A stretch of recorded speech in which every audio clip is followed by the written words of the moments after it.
Okay, welcome everyone to this week's online causal inference seminar. This week we'll have Professor David Lagnado from UCL speaking to us about causality in mind, learning, reasoning, and blaming. So our discussant will be Neil Bramley from the University of Edinburgh. The questions will be handled today by Ying, and she'll say a few words about the format of that. Thank you, Qingyuan. So as usual, please use the Q&A button at the bottom of the Zoom window to submit your questions. Please use this function instead of chat for us to better track the questions. And if there are clarification questions, I will raise them to David. And for bigger questions, we will save to the end or when the speaker stops. With that, please feel free to take over, David.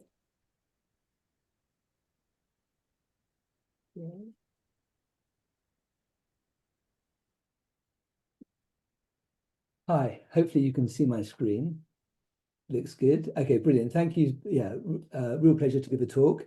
So as a psychologist, I'm going to talk a bit more about how causality in the mind, and I'm going to try and cover a range of things. So I might not go into as much depth as I'd like to, but try and give you a sense of the range of things that I look at with regard to causality and how people think. So we'll just get with it. So, I mean, obviously we're surrounded by questions of cause and effect. Will this pill work? Will it, cure my headache? Will I get a side effect? How can I fix the washing machine? That's not me doing that. Causes of pollution, the causes of your team losing or winning at football. Many important questions we have to deal with. And how do we tackle these? How do we tackle these problems? So there was a really innovative idea 80 years ago by Kenneth Craig, which I think a lot of psychology has kind of followed on from. And I'm just going to quickly just read, it's such a great quote.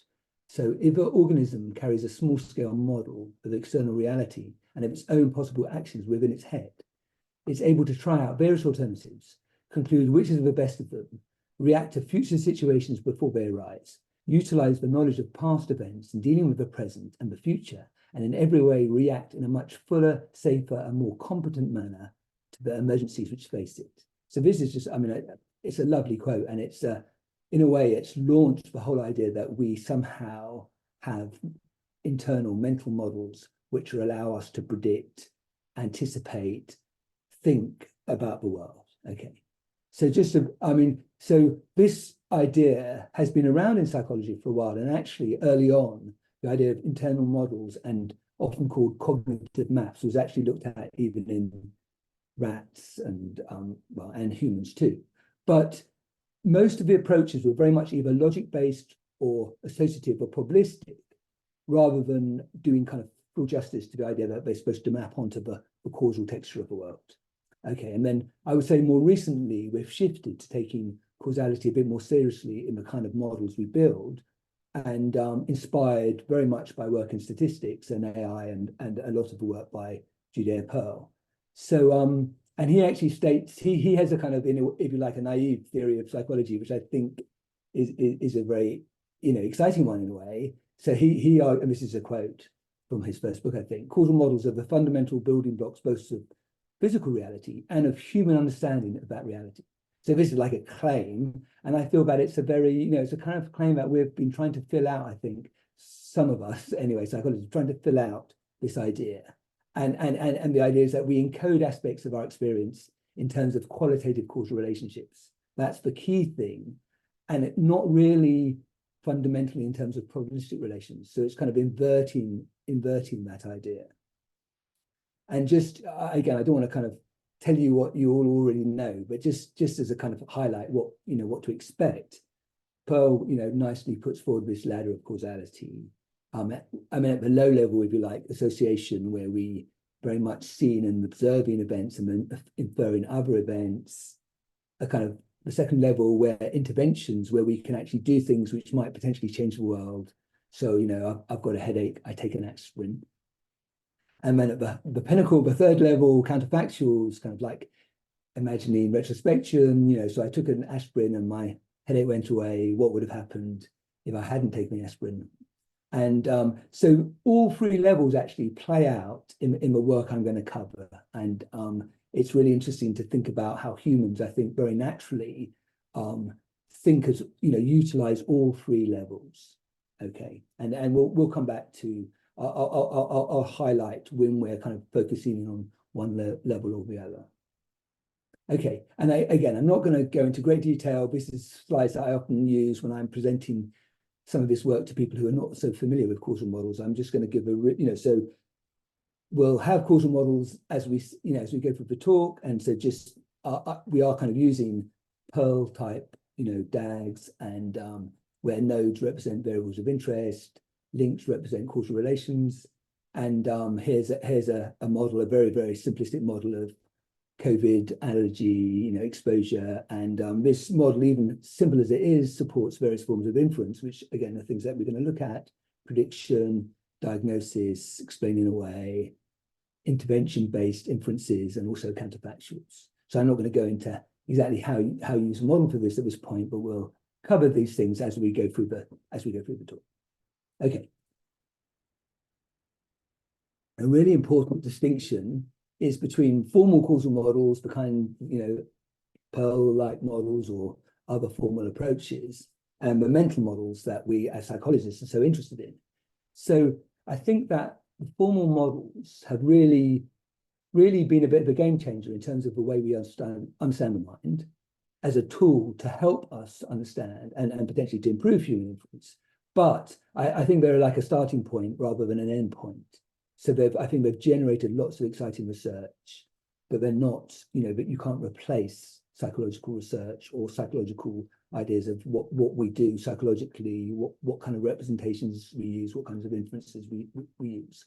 So, and I would say that just looking at the formal framework, it doesn't capture human causal reasoning in important ways. So one obvious thing which people often, it kind of overestimates in a way the computational capabilities of, we are quite finite bounded reasoners who have to struggle with how much we can represent, how much we can reason about. So in some sense, just applying formal tools might overestimate what we can do. But more interestingly, it can also potentially underestimate what we can do, because we make use of all kinds of information beyond statistical information, like spatiotemporal information, ideas we have about mechanisms, narratives, things like that. So these are things that aren't captured in the basic level, kind of formal models. I mean, it's not that they can't be built in some way, but they're not, typically captured. And also, obviously, our ability, and this is probably the key thing, is our ability to generate novel models from our world knowledge and other suppositions we have, our ability to actually generate new models. And I don't think that's fully captured, even if you look at discovery algorithms. I think there's something that special that we can do. Okay. Oops. Okay. So the talk. So I'm going to look at three areas, which it's very biased towards what I've done and what I'm interested in, I must admit. And I'm going to look at three areas. One is how we learn causal models from experience. The other is how we reason about evidence when we have, causal models. And the third is about how we attribute responsibility. And again, this is, even though that I'm going to pick just the three areas, I'm going to really just explain each area with just a few examples. I won't be able to, there's no way I'm being comprehensive here. Okay, so learning causal models. So just let's take a simple everyday example. The causes of insomnia. So you're not sleeping very well, you're trying to figure out why. It could be, we know that depression's a cause of insomnia. We know anxiety is. We know certain types of medication might keep us up at night, caffeine, obviously, lack of exercise. And then these are just a few factors, but then we have to start worrying about the fact that depression might be causing anxiety. It might actually reduce our amount of exercise. Anxiety might lead to medication, which also might lead to insomnia. It's a complicated causal network of things. And the reason I like this example is it's a day-to-day example that we will often try and figure out ourselves by not just observing patterns, but also intervening to try and change things up. And so it's the kind of thing that I think we go through on a daily basis, where we're trying to figure out what causes what in a very kind of like everyday way, and it will speak to things that we're concerned about. So this is the kind of, if you like, causal learning that I'm most interested in. So yeah, so how do we induce these causal relations from patterns of experience?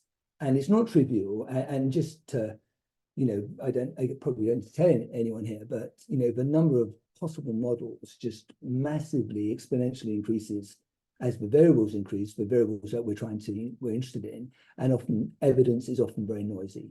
Okay, so it makes it a massively difficult problem, and yet somehow we do it, and I think we do it pretty well, distantly in our day-to-day lives. Okay, so as I mentioned earlier, we have different, if you like, cues to how we can learn causal structure. So one obvious cue is statistical information, and we will obviously be looking at that, but also the special kind of information we can get from intervening on the world, things like temporal order, spatiotemporal information, mechanistic assumptions, many different routes to which we can try and acquire causal knowledge, and we often use multiple factors simultaneously as well.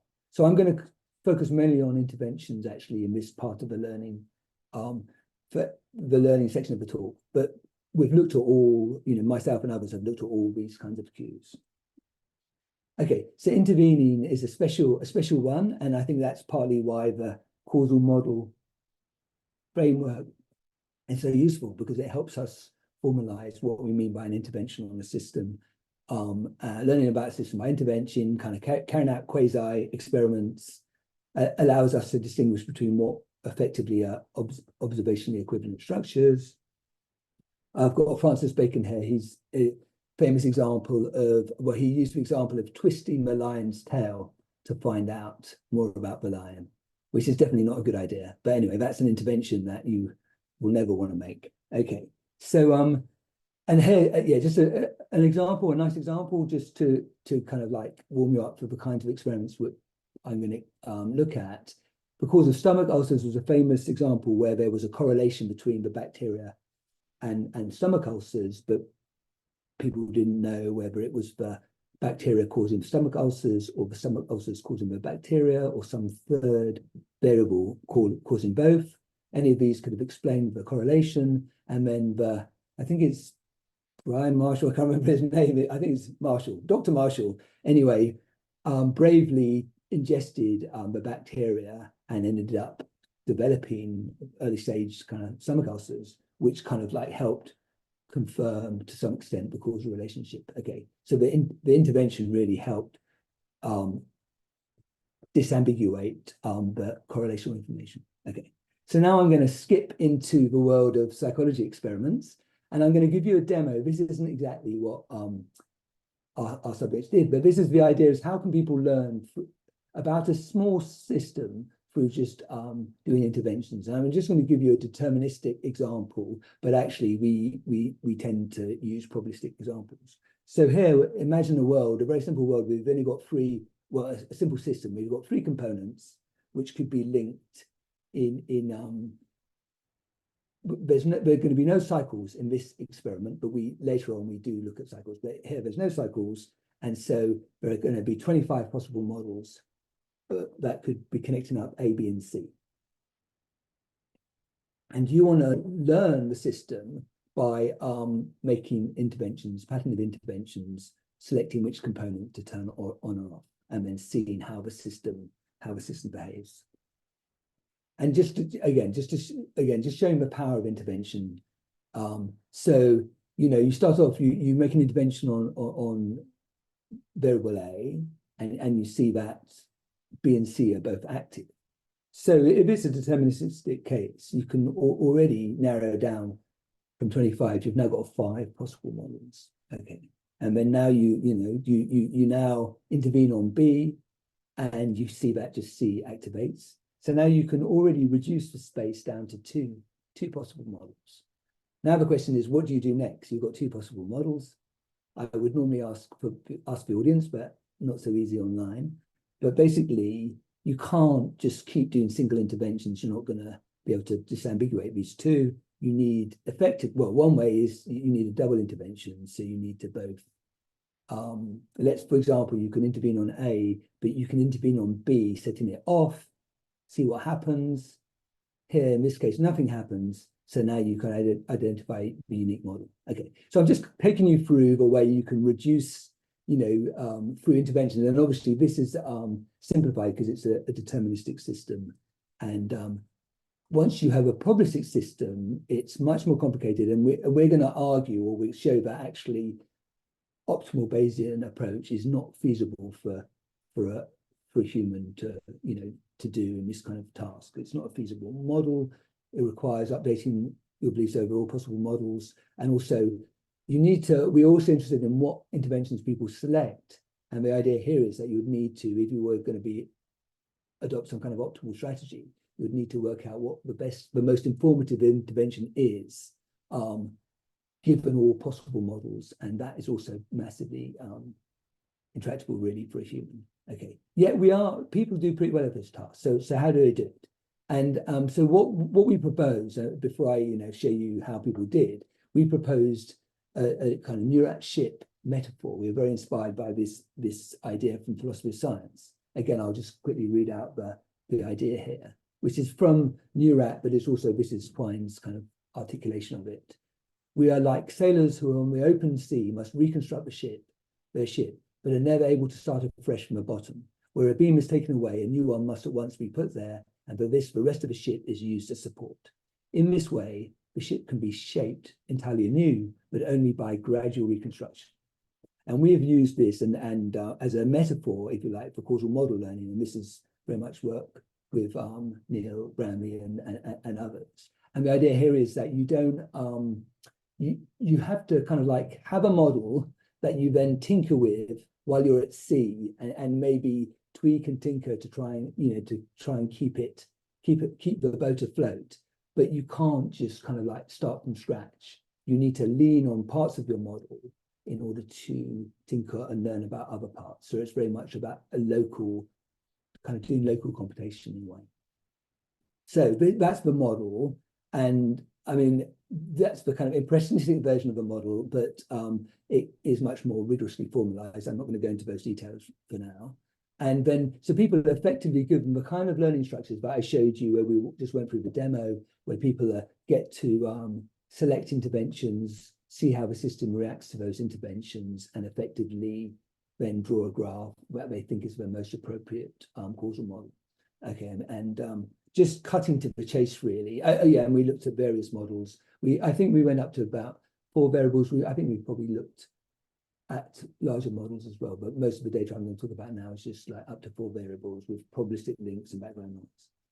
And just to really, just kind of quickly giving you a summary of the results from one of the experiments. We, again, these are just like accuracy, how well people do across a set of models where we vary background noise and we also vary strengths of links. And effectively, I mean, again, without going into huge detail, people do much better than chance. They do pretty well. Their accuracy drops as you increase noise, which is kind of could be expected. But the model, the Neurat ship model, which we kind of like computationally specify, does a really good job at mapping onto the accuracy of not just group level accuracy, but also individual participants' accuracy, whereas a Bayesian model over predicts people.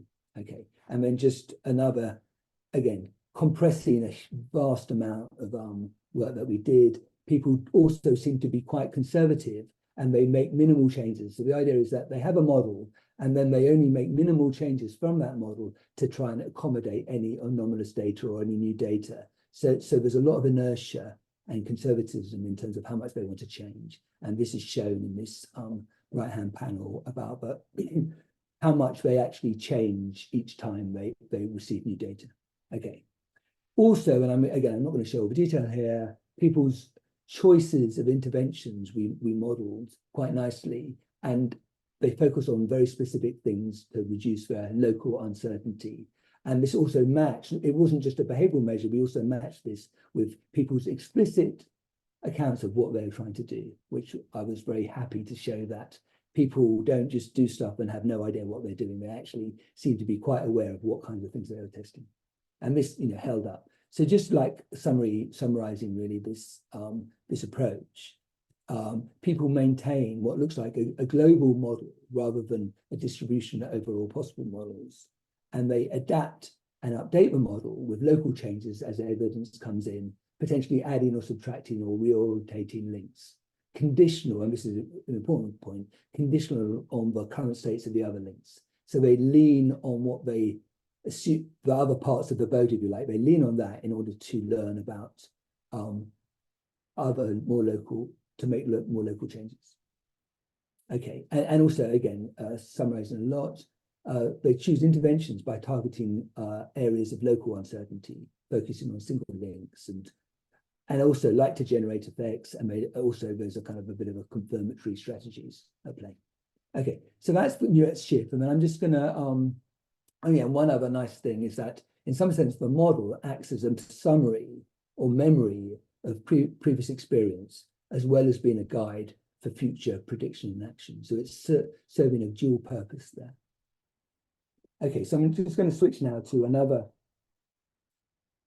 a related bit of work, more recent work I've been doing. This is with a PhD student, Victor. And here we're kind of like, I'm going to show you the demo actually, which might require me to just, sorry for this, I'll just go to another screen and see, yeah, that should be good.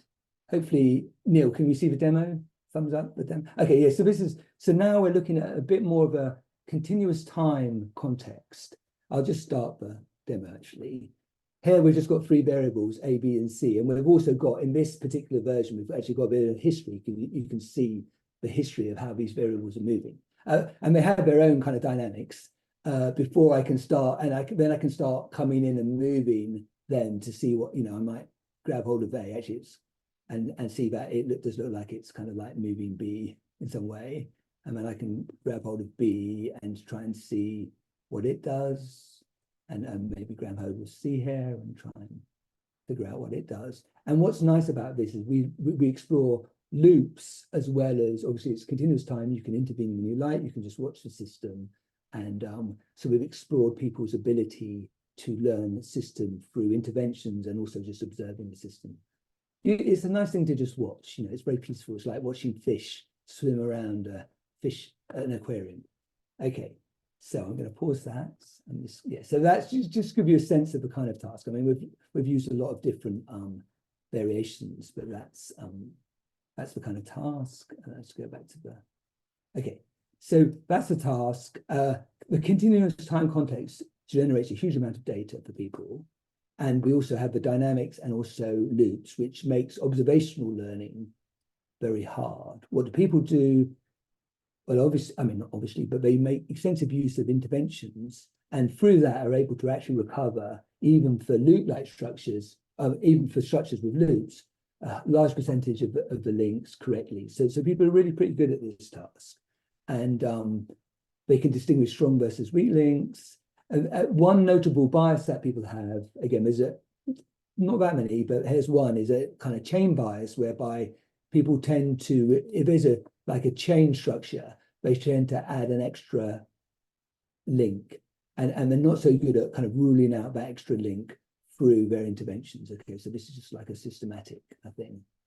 Okay, but I'm just going to kind of summarize again, because I want to move on to the other section, but summarize this, that people's interventions really simplify the structure, especially when we're at loops. And people, we think, and people use interventions as kind of like a beacon for learning. So you intervene and then you look to see how things change. And people very much focus on what happens as a consequence of their interventions, and maybe they're not so good at looking at other relationships that might be demonstrated through the other variables having some kind of interaction. So this means that they're effectively discarding quite a lot of the data, but because they regularly intervene, it's a very effective way of learning. And also in other probes, we found that people do tend to decompose a task into subtasks where they can infer individual links and then build up a bigger structure. And this is like a heuristic approach, but it really allows people to kind of like manage what is a very informationally rich dynamic context. So I'm just gonna, okay, so I've come to the end of that section on, again, just I'm trying to give you a taste of the kinds of work, and Neil will mention how this work has been extended in different ways. Okay, so I'm now going to switch gears to another domain, reason about evidence. And I'm just gonna, it's a little bit of a different kind of paradigm, but hopefully you can see how it all connects up as well. So this is more about how we use basic causal models we might have to then do further inference. And I'm gonna give you a very brief summary of the whole field before I go into some more recent work I'm doing. So just, I think you can summarize a lot of the work by the difference between people's ability to come up with explanations on the basis of data versus their ability to evaluate that their models. So I sometimes call it reasoning from evidence, which is the way people use evidence to construct a most plausible account. And often this could be like a story, it could be a causal model, but it's often like more like a story that explains the evidence. In contrast with when you're reasoning about the quality of the evidence and you're assessing maybe the strength and reliability of the evidence, and you're also considering how well the evidence supports your favored hypothesis over other hypotheses. So and the basic argument here is that sometimes people call this coordinating theory in evidence. And the basic argument here is that people are pretty good at coming up with stories or explanations on the basis of sparse evidence. But what they're not so good at is actually appropriately evaluating those stories or hypotheses against the evidence. Okay, and so in the interest of time, I'm not going to focus so much on what people are good at, which I think there's quite a lot of evidence that people are good at coming up with these causal explanations, causal models. But I'm going to focus more on what people struggle a little bit more at, which is evaluating against the evidence, which I think is obviously a really important area to consider. So I'm just going to now give you an example. Again, this is just to give you a flavor of the kinds of studies that have been done, that we've done. So here, imagine there's a test here. So this is actually work that we did, thinking that this is in an intelligence context. So someone is suspected of handling explosives, and the police use a test for nitroglycerin on her hands. And the probability, and in this case, these are kind of like used for the purposes of experiments, but they are actually, we do have probabilities for these things. Probability of testing positive if handling explosives is 90%. So people are given this information. And we know actually Anne tests positive for the on the Grice test. However, the test, like most tests, can give positive results for other reasons. And in particular, one obvious alternative explanation is that you test positive if you've been handling playing cards. Okay. And Anne claims that she was playing cards shortly before she was tested. Okay. And then the kind of question we're interested in, okay, so does the positive test give any support to the claim that Anne has handled explosives? Okay, so this is the kind of question that we were interested in. And again, I would normally ask the audience, but I probably won't do that because it will take too long. But for example, you've got three options here. So yes, there is some positive evidence that she handled playing cards. That she handled explosives. No, there is no positive evidence, or you can't tell. You just don't have enough information. And people by and large think you can't tell. Okay, but I would argue, and will argue, that actually it does give you positive evidence that she's handled explosives. And the important thing, and again, just drawing a very simple base net here, where you have the test result, which can be caused by handling explosives or playing cards. Key thing to note here is that these causes are neither exclusive nor exhaustive. Okay, so both could be true or neither could be true. And so as long as there are no weird interactions by which, as long as it's a simple case whereby the probability of testing positive, if you just handle explosives, it doesn't go down if you have also used playing cards. So there's no kind of like strange interactions. The answer should be that having a positive test should increase the probability that you've handled explosives. And I think the problem is, and this is something that we'll come to when I show you the data, is that the test doesn't discriminate between explosives and cards, but it does, both are raised, probably both are raised, but it does discriminate between explosives and not explosives. And that's the thing you really care about when you're trying to assess if it gives any evidential support to her handling explosives.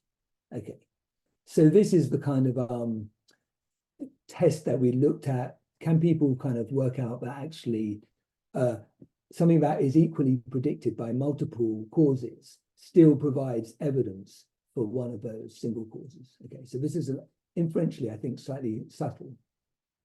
Okay, so just oops. Yeah, so I've got a, before I go into the studies, we had a kind of the idea here is that people often treat evidence as using the kind of balance of evidence metaphor, which is actually in law, this is kind of like often put forward as a way that you treat evidence in a kind of balance of metaphor. I mean, here, this is a quote from George Mill. I won't. So the idea is that if you've got two competing claims, evidence will tilt the balance one way or the other. So you get some evidence and it tilts the balance one way or the other. And then the assumption I think people naturally make is that evidence is zero sum, in the sense that if evidence raises the belief of one side, it will automatically lower the belief in the other side. I think this is a very natural assumption to make. And also, if evidence is equally explained or equally predicted by both sides, then it shouldn't change your belief. Okay, but these assumptions only hold if the alternatives are exclusive and exhaustive, but they really are. Okay, and in the explosive example I gave you, they're neither exclusive nor exhaustive. Okay, so the kind of key idea behind this line of research is looking at whether people assume zero sum, that evidence is zero sum in their everyday reasoning. And so again, I'm going to try and summarize a relatively large amount of research really quickly. But we found across a wide range of different examples, not just explosives, all kinds of medical examples, we found pretty reliably that people don't think, they're pretty much a chance at assessing the evidential value of a positive test in these cases. Okay, and I'm just going to, and what's interesting is that they're fine to assess the evidential value of a negative test. So if a test is negative, they're fine to rule things out. But what's interesting is that if that same test is positive, they're not happy to rule things in. And so there's a bit of an asymmetry here. And again, I think it's because people are treating evidence as a zero sum in a balanced context. Okay, I realize I'm going to probably start running out of time, but we've also tested this in a more quantitative way, where you actually give people, or people come up with priors, and then they also know how the conditional probabilities of the test given the priors. And we effectively, I'm going to skip some of this because in the interest of time, but and we vary the different conditional probabilities, and effectively we find the same thing, that people very much are susceptible to a zero sum reasoning. And I'm just going to give you so here it's exactly the same case really, except that now you have numbers that people have got to try and reason over the numbers, and we vary the conditional probabilities of the test given the different causes. But just to cut a long story short, a lot of people just don't change their beliefs. So if you get a positive test, people don't think it actually is indicative of explosives. But more interestingly, I'm just going to skip this. More interestingly, what happens is that people they have prior probabilities of let's say explosives and playing cards, and they try and keep those so that they sum to 100. So they don't like the idea of going over 100. So if they push the cause, infer the posteriority of one cause goes up, then naturally they bring the posteriority of the other cause down. Okay, so this is across all the conditions we looked at. People are treating evidence as a zero-sum thing. So if they raise the probability of one thing, they lower the probability of the other. And in this context, that's a clear mistake. So I'm just gonna, so this is like not wanting to necessarily criticize people, but saying that it's a very easy thing to assume. It's a natural assumption that simplifies inference, but it's often not justified. Okay, this is a bit more data. I'm going to skip this. Again, I'm just keeping an eye on the time. So summary that this zero-sum effect is very robust, both for quantitative and qualitative inferences. So, and we show this in a variety of other things, but I'm just going to slightly skip some of this, and I might, and just following on from this, we've also looked at how people handle deception. I'm aware of the time though, so I might skip this. I'm going to skip this actually. Sorry, this is, if you're interested, please let me know. And I think I'm going to skip this. Just skip on because I'm realizing I'm running out of time. So I will skip forwards and go to, there we go.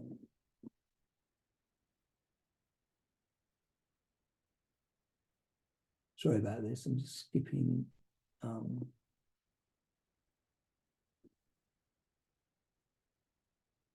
Yeah, actually, I didn't do a very good job there. Let's skip forward.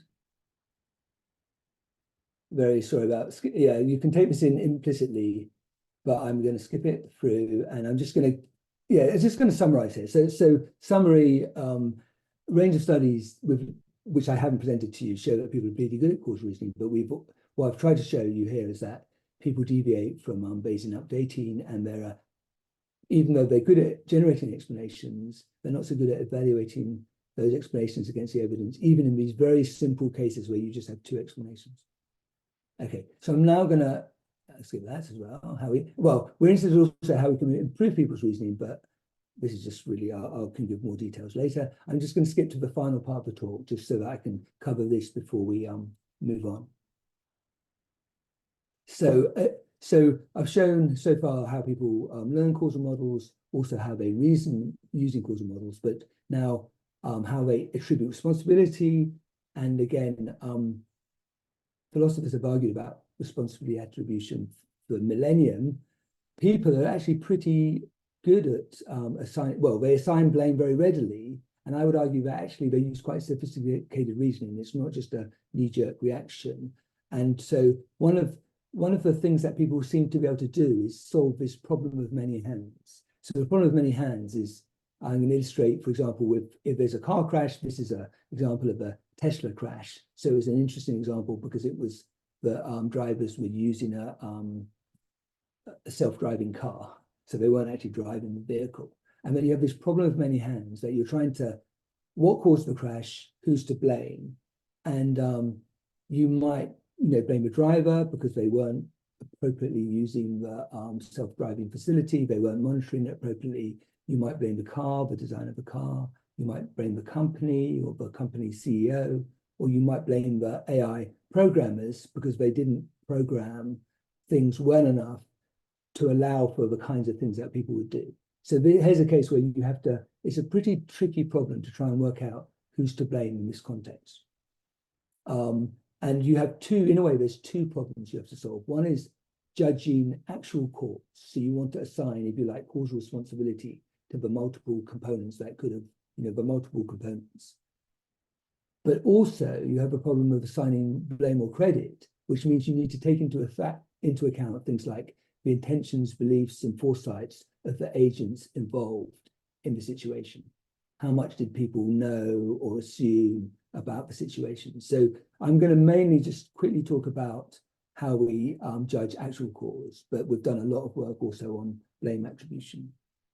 And this is work with Tobias Gerstenberg. And so we've kind of defended what we call a counterfactual simulation model. And the idea is that people make judgments by comparing what actually happened with some kind of counterfactual scenario. And essentially, they want to work out whether an agent made a difference to the situation. And we argue, we show that people use a kind of generative model of the domain, which allows them to run counterfactual simulations to assess causality.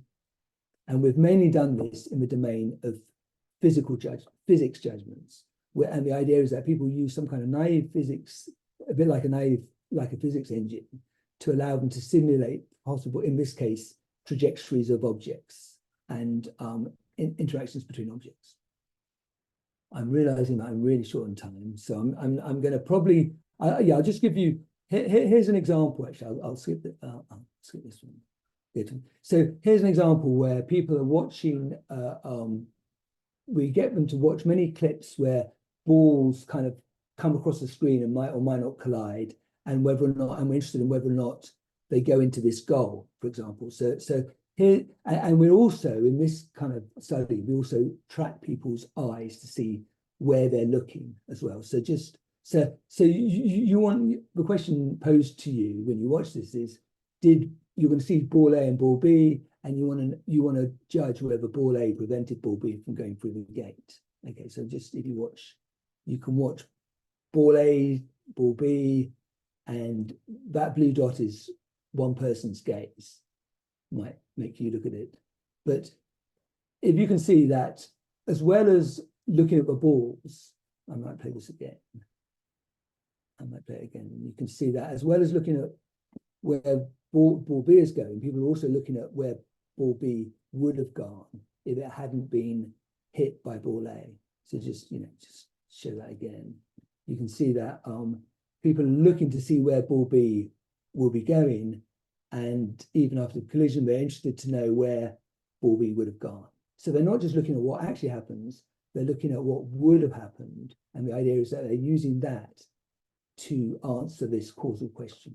Okay, so that's the key, in a way, the key finding of these kind of a whole load of studies, that people, in this case, not only are their judgments very closely correlated with counterfactual, their answers to the counterfactual questions, but they also actually look effectively, their pattern of looking, they don't just look at what happened, they also look at what would have happened. Okay, so this is, we've gone fair amount of work on this. I'm not going to go into much more detail here. Again, I'm going to skip through this, skip through a bit. Okay, I'm going to also skip this. So I've got, massively over prepared, where we look at how you attribute causality when you have groups. And unfortunately, I'm going to have to skip this as well. Sorry about this. And I'll just cut to the chase, cut to the final. Yeah, this is lots of stuff. Got to skip. Okay, cut to the chase. Yeah, so sorry about having to skip through so much stuff, but cutting to the chase, because I need to really wind up in a minute.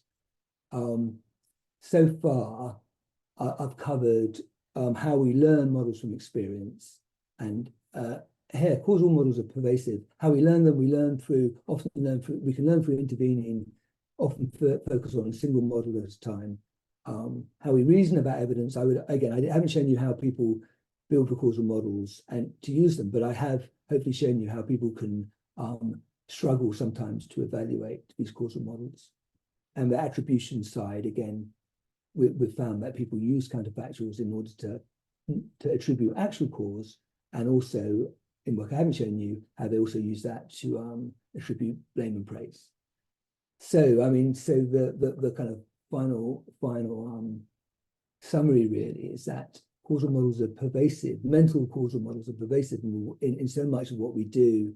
And I think they actually allow us to make pretty good judgments most of the time, but there are times when the computational updating is very difficult, and we simplify, and that can lead to the kinds of errors that I showed you in the middle part of the talk, where people make these zero-sum assumptions, which are simplifying, make inference easier, but they can also be misleading.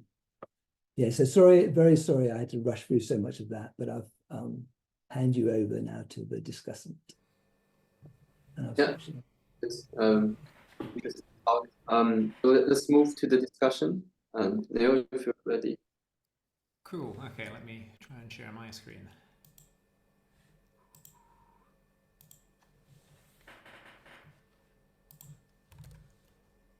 Do we see the slides? Nice. Okay, so thanks for a really nice talk, Dave. It's really nice to be here and to interact with some people who use causal models in data scientific and statistical ways to deal with large data sets. And I wanted to try and think about what I might pick up from Dave's presentation that might challenge, current practices in data science of causal inference. I don't know whether that will be successful or not, but that was that was the thing I was thinking about when I was going through the slides ahead of this session. And I came up with 3 things that I thought might provoke a bit of discussion. Just give me a second to move things on my screen so I can actually see my own slide. Right, yeah, so the first one being reflecting on this slide particularly, from the first part of the talk. There's this idea that, the pinnacle of causal inference in a sense is these formal methods we've developed for dealing with statistical questions of causality and data sets that perhaps we've collected and want to reason about as scientists. But there are sort of interesting disconnects between these kinds of approaches and the things that individual human cognizers are able to do when it comes to causal reasoning. There's both the sense in which they overestimate and they underestimate natural causal reasoning. So I was interested in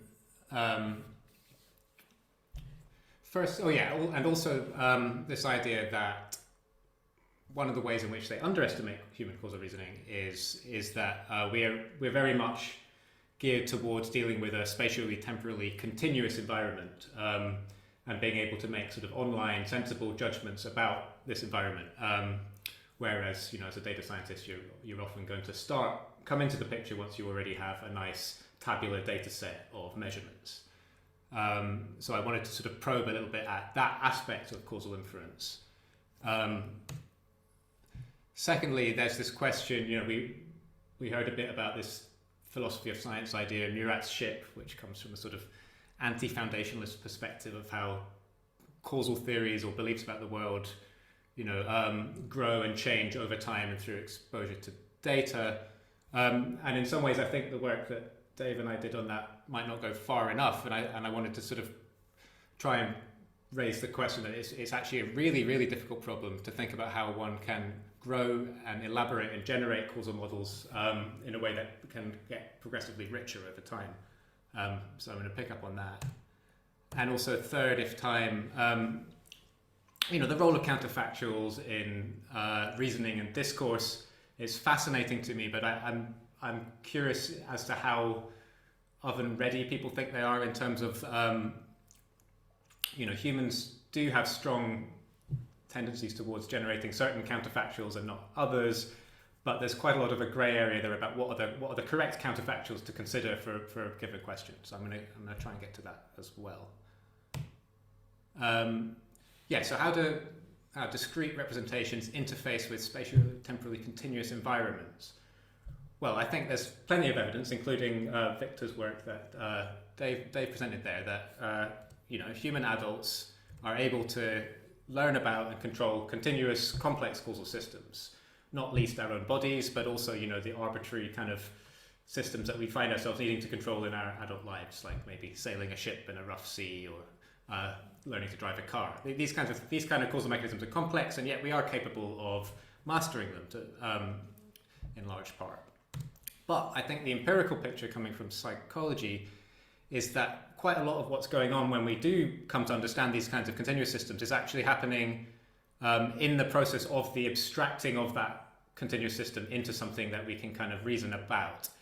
So I have some data with Bob Rader, Zach Davis, and me looking at a very similar task to what Victor looked at. So you have these kind of continuous variables interacting with each other. People are trying to figure out the structure of them. But the best model we could come up with of how they did that involved this idea that they would abstract away from the continuous dynamics and come up with the idea of events. So they would be like, well, I raised X up high and then Z went up. And that kind of whether Z went up or not is more of like a discrete call that they would make. And so a model which kind of abstracts the continuous input into a set of sort of discrete interventions and discrete events ended up being what we could use to make more sense of the judgments people made. Similarly, the kinds of interventions people made on these kind of continuous systems, both in the fully continuous case and also in other experiments where we had kind of spontaneously occurring events at different nodes of a causal system, we had this strong impression that people would impose a kind of pseudo-independent structure on their interactions with these systems. So they would wait kind of regular amounts of time between each intervention, or they would allow the system to acquiesce before intervening on it again. So they seem to be sort of like, in a top-down way, imposing more of a discrete structure on a fundamentally non-discrete system. So I wonder if perhaps this is too often left out of the picture of the problem of causal inference when one usually approaches it from a position of already having a data set collected or already having decided how to measure the causal relator and abstract them into numbers that you can then do your statistics on. I feel like the choice of how to interpret those numbers and which numbers to measure are really important aspects of a full stack causal inference sort of account. On that, I was going to highlight some very recent work by a fantastic postdoc of mine, Tia Gong, who has, this is really a very elemental causal induction case that she's looked at. So people are just trying to decide whether a treatment helps or harms relative to controls. And in these experiments, the data participants were being given was just this sort of count data. So they would show that in a kind of biotechnology scenario, certain bacterial cultures would be exposed to this treatment, sigma rays, and a control condition wouldn't be. And then over a series of days, the researchers measured how many deaths there were in each sample. And the sort of interesting manipulation here is that many of these cases were zero contingency. So the one you can see on the right here, I think you have 10 deaths in the control condition, 10 deaths in the treatment condition. But you also have some sort of potential disturbance of the distribution of these deaths over the range. And what we found is that with very, very minor tweaks to how we presented these data to people, you could get inverted causal judgments from them, indicative of their generalizing quite substantially beyond the data. So, for example, you could, if you sort of, if we tell people that the measurements were chosen to be on these 5 days by the scientists conducting the experiment, then people tend towards thinking that these are going to be adequate measurements capturing any relevant causal effect. And what you see there is that people tend towards noting that there seems to be a sort of an immediate decrease, perhaps, in the first couple of days in the treatment condition, and they tend to think that this is perhaps a helpful drug. It reduces the deaths of these bacteria.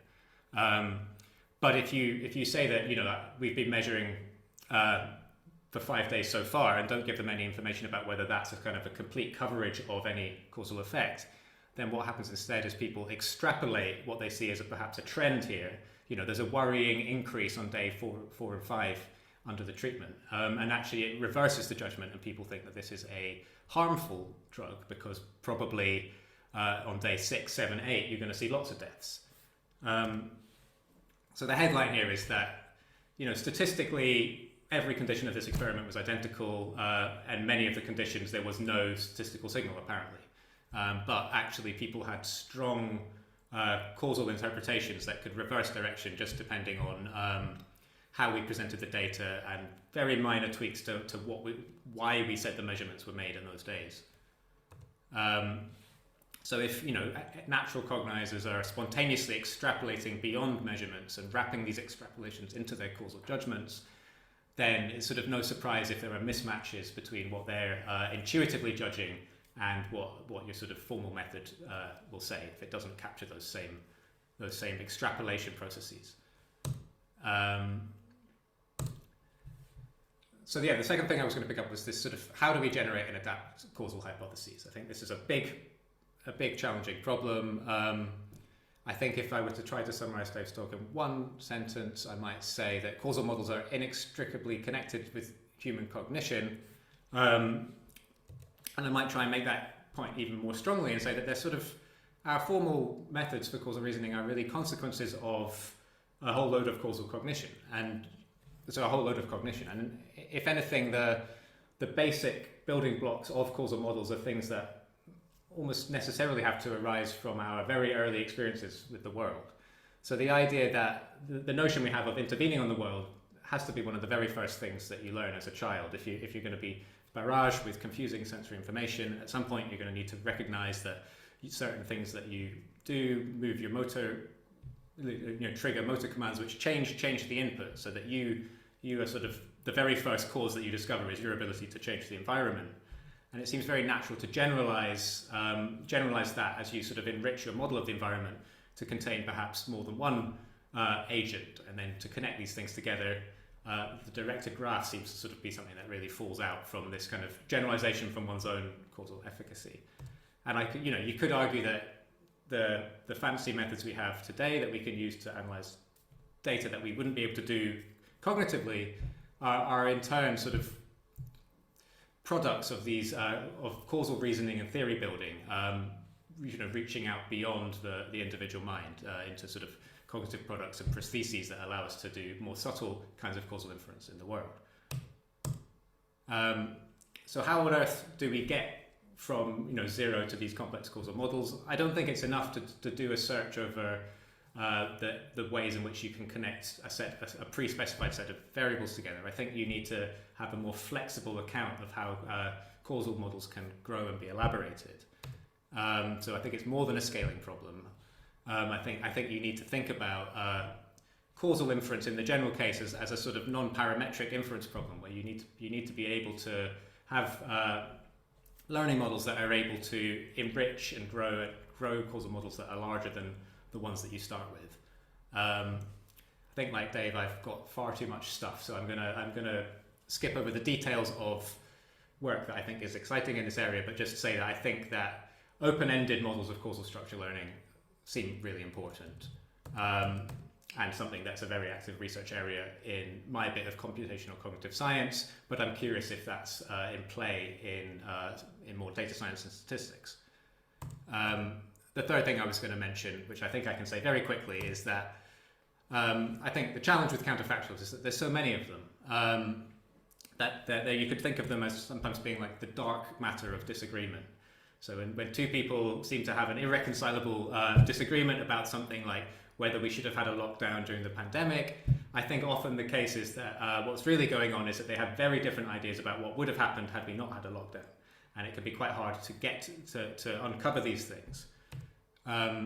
So I think a very active and unsolved research area is trying to formalize what is appropriate to anchor on when you generate counterfactual possibilities. What things should you resample and what things shouldn't you? And I think the dynamic has to be quite connected to who can really be held responsible, what's actionable about the kinds of explanations or claims that you're trying to advance. So those were my three discussion points. I'm aware we probably, if we have to stop on the hour, there might not be time for discussion, but it would be great if there was some time, and I'll just put them up there. Okay, thank you, Neil, for the discussion. We have 1 minute left. David, do you want to say anything in response to any of the points Neil raised?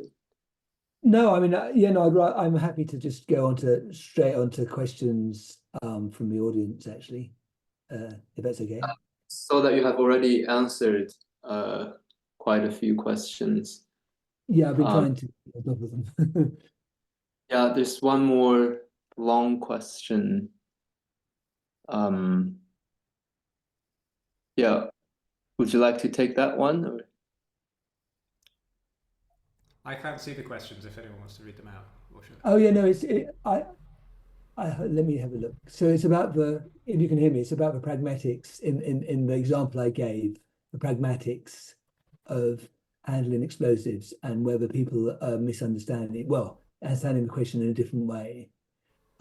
Yeah, and sorry, the short answer is we were very aware of that idea.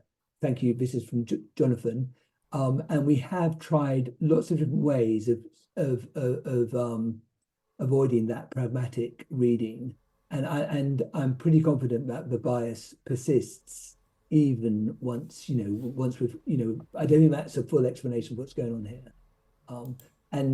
But I'll have to maybe go into more detail to answer that question fully. Okay. Yeah, we don't have more questions, so why not just end the seminar officially now, and we can discuss. If questions come up, we can have more discussion afterwards. So actually next week, we're not quite sure if we'll have another online seminar. So the original speaker requested the seminar to be moved to April, and we're trying to find a replacement. So stay tuned for In's email at the end of the week. With that, let me wrap up this session.